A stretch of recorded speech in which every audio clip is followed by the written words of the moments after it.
Lalong hinigpitan ng militar sa Malaysia ang pagbabantay sa Lahad Datu sa Sabah. Doon pinaniniwala ang namamalagi si Rahamuda Agbimuddin Kiram at ilang tagasunod ng Sultanato ng Sulu. Kamustahin natin ang sitwasyon doon. Makibalita tayo kay Maki Pulido. Maki.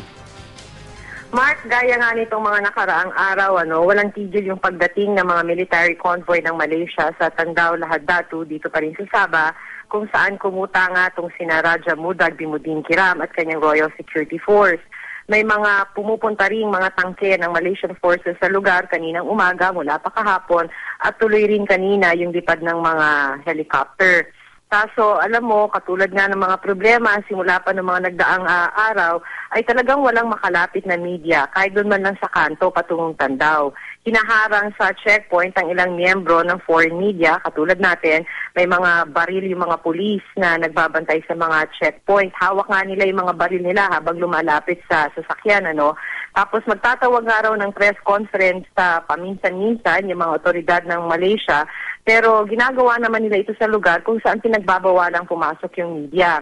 Tanging Malaysian state media at piling local media lang yung kinakausap ng Malaysian authorities. In fact, isa nga sa nakausap natin ay reporter rin ng Al Jazeera, na umaangal na nga sa sobrang restriction kasi kahit na yung press conference ay nandoon sa lampas nung tinatawag ko nga na third checkpoint kung saan talagang harang na lahat ng mga nakakapasok.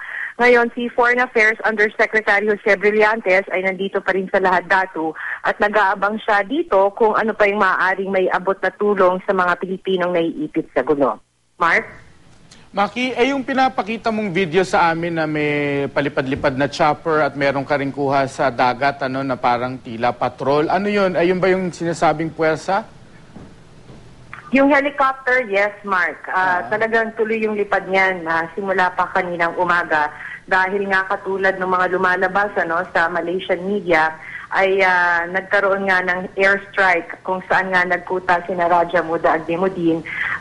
Yun yung mga puwersa ng Malaysian Forces. So maliban doon, sunod-sunod din itong dating ng military convoy. Nakita rin natin pati yung paghatid ng mga tangke patungo nga sa Tandao dito pa rin sa Lahad Datu. Pero yun lang yung makikita mo ang indikasyon na may nangyayaring operasyon dito sa Lahad Datu. Dahil so far, ang katulad nga ng nabanggit ko kanina, ang kinakausap lang naman ng Malaysian authorities ay ang kanilang state media, Mark. Okay, maraming salamat. Maki Pulido, nag-uulat mula sa Sabah.